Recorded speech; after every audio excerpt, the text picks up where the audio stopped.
వేసవిలో లక్షలాది మంది దాహార్తిని తీరుస్తున్నాయి రంజన్లు. వాటిని తయారు చేసే కుమ్మర్లకు మాత్రం కూలి గిట్టడం లేదు.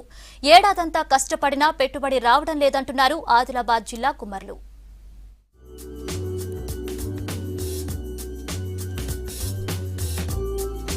వేసవిలో మట్టి కుండలు, రంజన్లలోని నీటిని తాగేందుకు ఇష్టపడుతుంటారు జనం. ఫ్రిడ్జ్లో అందుబాటులో ఉన్నప్పటికీ సహజ సిద్ధమైన మట్టితో చేసిన కుండలపై ఆసక్తి చూపిస్తూ ఉంటారు. ఇది ఆరోగ్యానికి మంచిదని భావిస్తూ ఉంటారు. రాష్ట్రంలో అనేక ప్రాంతాల్లో మట్టి కుండలు దొరుకుతున్నా ఆదిలాబాద్లో తయారయ్యే రంజన్లకు ప్రత్యేక క్రేజ్ ఉంది. వేసవిలో పెద్ద ఎత్తున రంజన్లను కొని ఇతర ప్రాంతాలకు తీసుకువెళ్తుంటారు వ్యాపారులు. కొందరు వీటిని కొని దూర ప్రాంతాల్లో ఉన్న తమ బంధువులకు పంపిస్తూ ఉంటారు. ఇక్కడ మన డాక్టర్లు కూడా మన ఆరోగ్యానికి మంచి కుండ నీళ్లు ఆదిలాబాద్లో ఫేమస్. అంటే మన తెలంగాణనే కాదు, మహారాష్ట్రనే కాదు, ఎక్కడ పోయినా ఆదిలాబాద్ కుండలు ఫేమస్ ఉన్నాయి. కాబట్టి ఈ కుండలనే వాడాలి.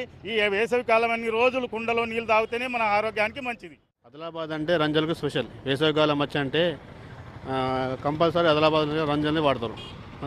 ఎందుకంటే ఫ్రిడ్జ్లు ఎంత టెక్నాలజీ పెరిగినా కానీ ఈ రంజన్లో నీళ్ళు తాగితే దాని టేస్ట్ వేరు, తర్వాత ఆరోగ్యానికి కూడా మంచిది. అందువిషయం మేము ఇంట్లో ఫ్రిడ్జ్లు ఉండగానే కూడా రంజన్లు తీసుకుపోతాం, వాడుకుంటాం. రంజన్ల తయారీ ఏడాదంతా కష్టపడతారు కుమ్మర్లు. నల్లని బంకమట్టి, గుర్రపు లద్దెను కొని వీటిని చాలా రోజులు ఎండలో ఉంచుతారు. ఆ తర్వాత మట్టి పెళ్లలను రోజుల తరబడి కర్రల సహాయంతో పొడిగా చేస్తారు. ఈ మిశ్రమాన్ని నీటిలో కొంతకాలం తడిపి ఉంచుతారు. వేసవికి కొద్ది రోజుల ముందు నుంచి రంజన్ల తయారీ మొదలవుతుంది. కుమ్మరి చక్రంపై మొదటగా చిన్నపాటి కుండలను తయారు చేస్తారు.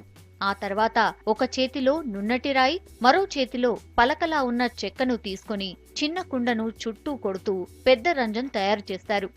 ముందు రంజన్ అడుగు భాగం, ఆ తర్వాత మధ్య భాగం, చివరిగా పై భాగాన్ని తయారు చేస్తారు. ఇలా తయారు చేసిన రంజన్ను కొద్ది కాలం ఆరబెడతారు. అన్నిటినీ కలిపి బట్టీల్లో పేర్చి టైర్లు, చెక్క పొట్టు, కర్రల సహాయంతో దోర ఎరుపు రంగు వచ్చేంత వరకు కాలుస్తారు. ఇలా చేయడం వల్ల తయారీలో ఉపయోగించిన గుర్రపు లద్ది పూర్తిగా కాలిపోయి కంటికి కనిపించని రంధ్రాలు ఏర్పడతాయి.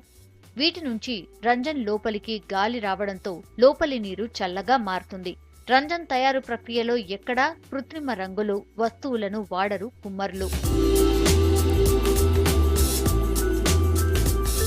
ఏడాది పాటు కుటుంబమంతా కష్టపడి తయారు చేసే రంజన్లకు డిమాండ్ ఉన్నప్పటికీ తయారీదారులకు లాభాలు రావడం లేదు. మట్టి, గుర్రపు లద్దె, చెక్కపొట్టు ధరలు పెరగడమే ఇందుకు కారణమంటున్నారు. రంజన్ల అమ్మకాల్లో దళార్ల పాత్ర కూడా లాభాలు లేకపోవడానికి మరో కారణమంటున్నారు. గతంలో రంజన్లను ఇంటి దగ్గరే అమ్మేవారు కుమ్మర్లు. ఇప్పుడు దళార్లు ప్రత్యేకంగా దుకాణాలు ఏర్పాటు చేశారు. దీంతో తయారీ ఖర్చులో సగం డబ్బు కూడా రావడం లేదంటున్నారు.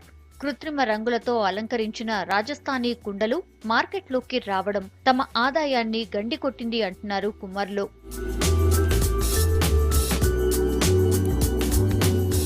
వేసవి ప్రారంభంలో కురుస్తున్న అకాల వర్షాలు కుమ్మర్లకు తీవ్ర నష్టాన్ని కలిగిస్తున్నాయి.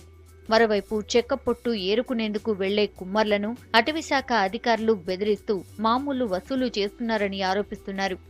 జిల్లాల్లో రంజన్ల తయారీపై ఆధారపడిన వాళ్లు 25,000 మందికి పైగా ఉంటారు. ప్రభుత్వ పరంగా ఎలాంటి సహాయం అందడం లేదంటున్నారు కుమ్మర్లు.